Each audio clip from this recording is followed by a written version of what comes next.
Kay Lucana. Today's video natin, ito yung share ko sa inyo itong mga ginagawa kong everyday recipe para sa mga anak natin. Yung mga paborito ng mga anak natin na mga binibili natin sa labas, katulad ng fried chicken, ayan. Para makatipid tayo, ito na ang gagawin ko ngayon. Tips ko lang sa mga may gusto. Kung ayaw nyo, okay lang. Ang number 1 na ginagawa ko, naglalagay ako ng mga spices ko. Ito yung mga recado. Ito yung mga garlic. Ito. Nagkakaroon kasi ako ng turmeric. Ayan na yung turmeric. Ayan. Ito yung fried chicken. Ito yung talagang the best seasoning ng mga fried chicken. Ito may mga tao kasi na ayaw nila ito kasi may pagkaanghang siya. Pero ito yung nagpapasarap talaga sa mga seasoning ng mga fried chicken. Katulad sa mga iba't ibang ano dyan, malaking pilihan ng mga paborito natin kinakain. Pero ito, gagawin natin galing sa ating own recipe. Ayan. So, kanina namili kasi ako ng ano, ito flavored na ano siya, liquid seasoning. Pero ito ay optional lang. Yung mga may gusto at ayaw nila, okay naman. At saka pwede natin haluan, ito yung mga sesame oil. Saka of course, hindi mawawala ang, ayan, paborito ng lahat. Ito yung ano natin, oyster sauce.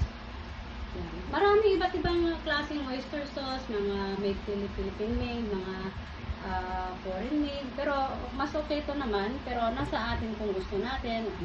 At saka hindi nawawala ito, ayan, powder na natin. Paminta. So ngayon, ang kakaibang ingredients ko na hinalo ko ay ito, calamansi. Ito yung matagal na nasa 2 days ago, binili ko ito kasi wala tayong bukas na lang ito yung mga pangkakado. Binili ko lang ito sa bayan. Mura lang. Yung mga 10 piraso, okay na.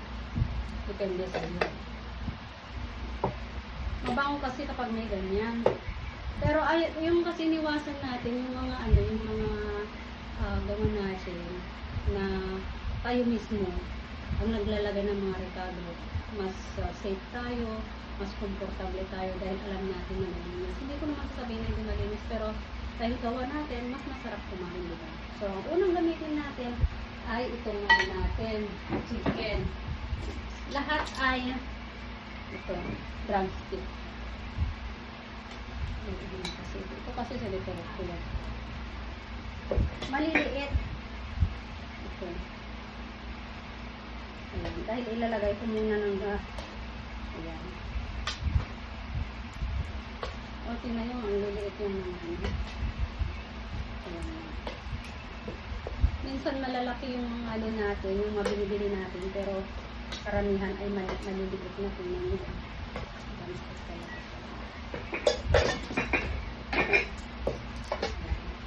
Ang unang ilagay natin ay itong turmeric. Ano siya?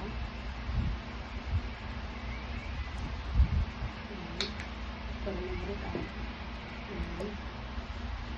Tapos itong garlic. Kasi kapag mag-marinate tayo, ayan, kaunti lang. Sa pangalawa, itong sesame oil. Ito yung ano, ito yung pinakamasarap na ingredients ng mga nag-train food natin. Yung mga iba hindi sila naglalagay, pero masarap siya. Na? Yan natin, masarap. Malis talaga.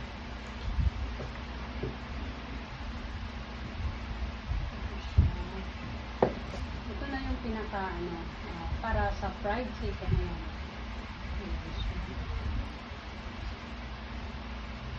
Bago kasi ito, kaya nagamit ko na ito.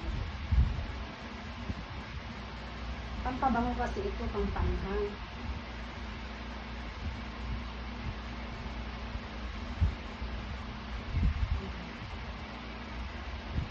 Siguro tinitanong nila sa akin bakit ang gamit nila yun. Masarap ito. Ngayon natin. Pampabango lang ito kasi hindi tayo naglalagay ng mga flour, mga ready-made na pinapahal natin. Ito last one, ilalagyan natin ng, ayan, nalagyan natin yung ano natin. Ito siya. Ito na yung ano. Hindi na natin tatanggalin yung ano. Ayan na. Dito sa probinsya, ang daming kalamansi. Pero, yung humingi lang ako sa mga kapitbahay kasi wala kami tanim.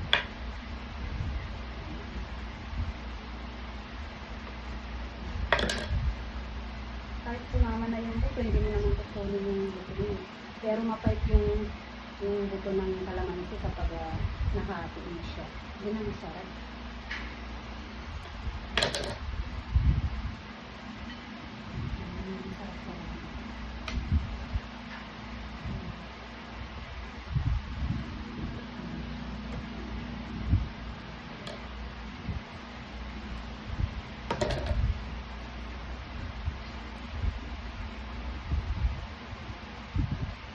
So, nakagamit tayo ng 1, 2, 5. So, lagyan pa natin ng isa.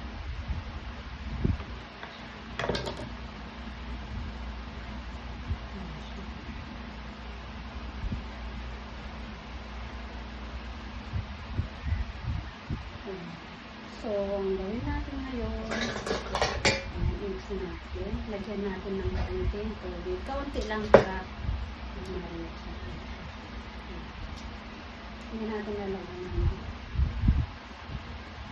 pampabango kasi ito.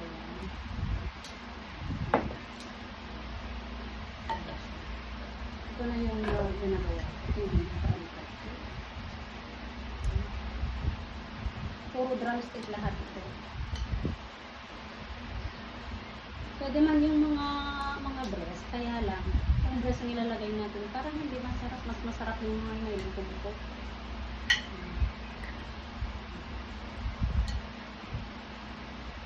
Maganda ito sa mga nanay na katulad ko na ng mga anak na pumupunta sa school, malapit na naman ang pasukan.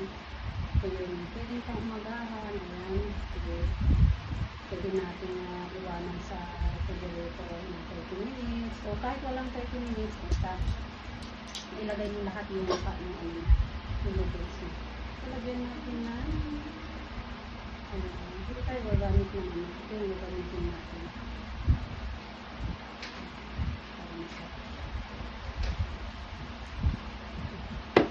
So, hindi mawawala ang oyster sauce natin.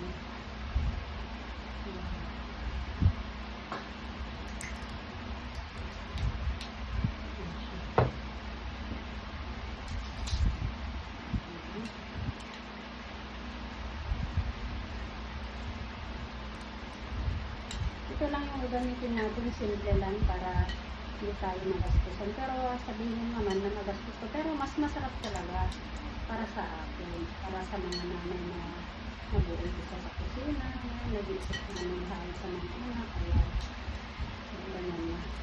Ngayon ang gawin natin, dahil tapos na, talagyan natin ng nakalimutan ko kasi yung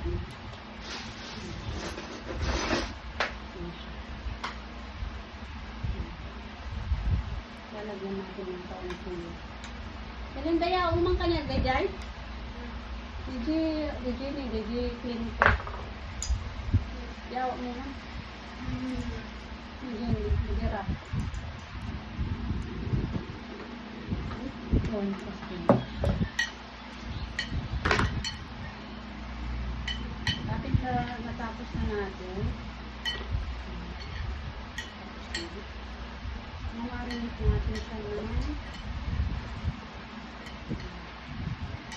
Ngayon, pwede natin ilagay sa mas malaking container.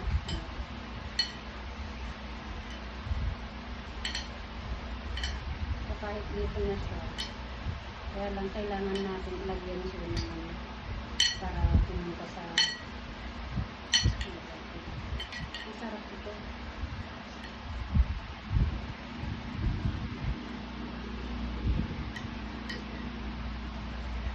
Pasukan natin lang.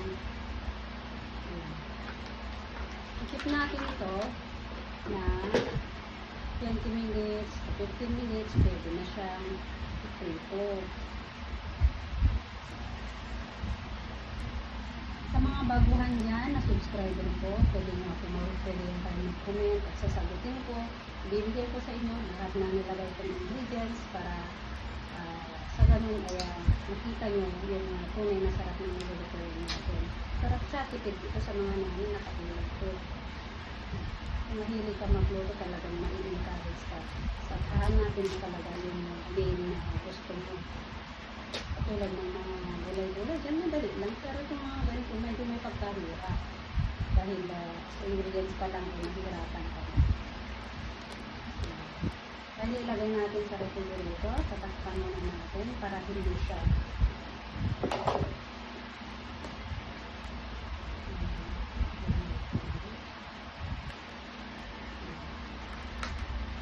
para makit yung ito na yung marinated na chicken natin.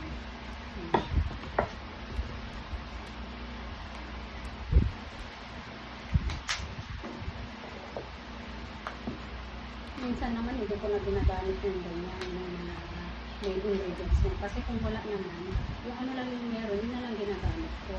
Pero of course, kung meron at kung pinaghahandaan mo at gusto mong gumawa talaga ng ganito, at yung pinakamasarap niya, pinakasama-sama ng niluluto ko, okay na yan. So, tapos na yung ano natin. Ito na yung hiya. Lalagay na natin sa refrigerator ng 15 minutes or less. Tandaan nyo itong mga ingredients ko na nilagay. Kung gusto nyo isulat, mag-comment lang kayo sa akin. Ayan. At sagutin ko. Ayan. Ito lang. Ayan. Nandito lahat sa ano natin, malapit sa mga groceries. Nandyan lahat. Pero pera kalamansi. Pero marami naman sa mga paligid. Ayan.